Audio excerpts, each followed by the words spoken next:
Hi, this is Dale Buchanan, the host of Puppy Talk Podcast. Before we get started today, I wanted to let you know of my new book, The Complete Puppy Training Manual. It's available on Amazon in 4 formats: Kindle ebook, paperback, hardcover, and audiobook. You can find it on Amazon right now. It's called The Complete Puppy Training Manual, and I will put a link in the show notes of this episode. I'm Dale Buchanan, and this is Puppy Talk, the podcast that offers advice on how to raise a happy, healthy, and obedient puppy. For more training tips, visit our website at puppytalkpodcast.com. Welcome to Puppy Talk, episode number 45. Today's episode is about how to prevent unwanted puppy behaviors. This may be one of the most important episodes I've ever done.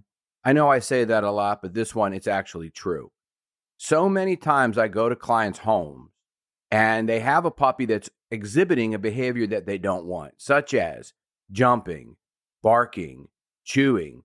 They're not potty trained. They pull on the leash too much. So many other behaviors. They're minor behaviors, but they're unwanted behaviors. And instead of looking at this as fixing your puppy, we don't want to have that mindset.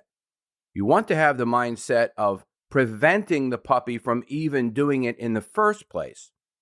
The reason why I don't like to use the word fixing when it comes to managing puppy behaviors is when you think of fix, you are relating it to an appliance or a car where you can just open it up, take out a part, put that new part in, and it's fixed.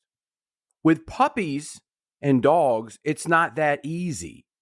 Once a puppy has already developed a behavior that you don't want, then you have to do behavior modification. This episode is about how to prevent unwanted puppy behaviors 2 ways. One, before they even start.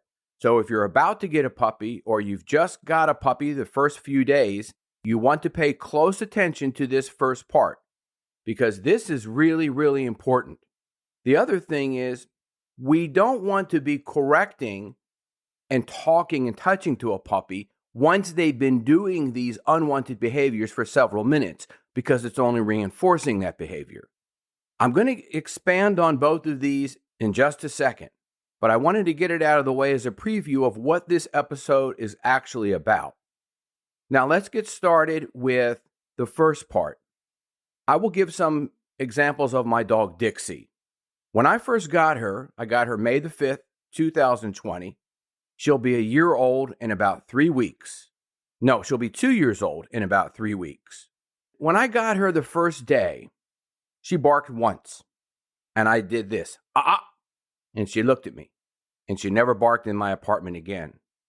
The reason I did that is because I didn't want her to even know or even think that barking in the apartment was an option. It's not an option because I don't want to disturb my neighbors and get thrown out of my apartment. I hear my neighbors' dogs bark nonstop, and it's very annoying. And I didn't want to be that person. As a dog trainer and somebody who raises puppies and teaches people how to raise puppies, that's not what I wanted. The other thing that I stopped Dixie from doing within the first 10 minutes of owning her is having her teeth on my skin. I had her in the car, we're driving home, she's sitting on my lap, she starts mouthing me, I did, She stopped, she never did it again. Never once in her whole life has her teeth ever touched my skin without me shoving my finger into her mouth. And that's a miracle because so many dogs are mouthy. I go to clients' homes to train their dogs. And I have sometimes scratches all over my hands and arms. I'm looking down at my hands and arms now. I have some from some of the puppies that I train. And it gets out of control. Once the puppy has developed these behaviors and rehearsed these behaviors, even a few times, they think it's the right thing to do.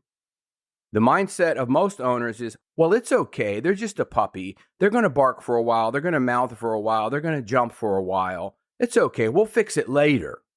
And that's not a good attitude, because what happens is once the puppy, like I said, has rehearsed the behavior, has practiced the behaviors become reinforced by the owners, then it's very hard to change. At that point, what you would need is behavior modification. And that takes patience, that takes an expert to help you with it, and that takes a lot of time. Once a puppy has developed a behavior modification is very time-consuming and can be emotionally draining. So you don't want to get to that point. You want to prevent that from ever being the case. Let's get into the next part of how to prevent unwanted puppy behaviors. You've had the puppy for a month. It's already doing behaviors you don't want. You are telling the puppy when it's jumping on you, for example, no, off, down, stop. And then you're saying the puppy's name, Dixie, no, Dixie, Dixie, stop, no, off. What is that doing? That's reinforcing the behavior. And the reason it's reinforcing is because you're giving the puppy attention while they're doing the behavior you don't want. So this is very, very important. If you only get one thing out of this episode, this is it. Stop reinforcing unwanted behaviors. If you're reinforcing the behaviors by talking to them in any way or touching them at all, they're going to continue doing those behaviors you don't want.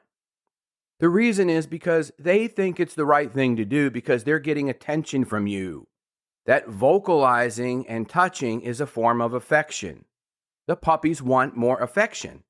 So when you're giving it to them, if they are barking, and then you're telling them while they're barking, no, stop, no, knock it off, go lay down, no, stop barking, that's going to make them bark more. And the reason is because they're getting attention from you. So what's the solution after you've already unconsciously reinforced unwanted puppy behaviors in your puppy? Here's what you need to do. Is a 3-step process. First thing, stop reinforcing the unwanted behaviors by talking and touching to the puppy while they're doing them. Second thing, redirect the puppy to do something that you want them to do, such as sit or lay down, and don't repeat the command. You do nothing if a puppy's jumping and mouthing you when you walk in the door. Cross your arms, stand there. Don't do anything, don't say anything. I do this all the time with my clients, and they're amazed by this. Stand there, don't do anything, don't say anything. Watch the puppy calm down, say down. If the puppy knows down, they're going to lay down. Reward the down, and do that 5 times. Walk around the house, have them start to jump on you. The second that they start to jump on you, fold your arms, stand there, look away. As the puppy calms down, put them in a sit or down, saying the command once, sit or down. When they do that behavior, reward them for that behavior. They're most likely going to be sitting or laying down looking at you for a reward.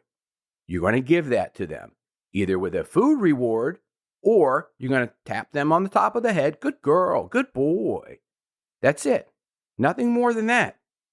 And if they start barking at you to get something from you, if they're trying to get attention from you, don't say anything to them. Don't touch them when they're barking. When they stop barking, give them a reward. And when they start barking again, don't do anything. Ignore them. And then when they stop, give them the reward. This is how puppies learn. This is how puppies think. This is how they process and analyze information to build associations and condition themselves to do what you want them to do. It's a reward-based system of positive reinforcement. We don't want to overcorrect the puppy by saying, no, off, leave it, drop it, stop. No, that is just going to excite the puppy more. You can easily do this. Down. Good boy. That's it. Stop. Good girl. That's it. That's all you have to do. Make it very subtle. Make it very calm. No yelling, no getting excited, no raising your voice, no getting frustrated. And the reason is because puppies read into that. They think that is excitement to them. That's arousal. That's stimulation. You're yelling, you're getting excited, you're getting frustrated. They don't know these emotions. They just know that you are giving them attention. So don't do that. It's very, very important that you don't reinforce unwanted behaviors.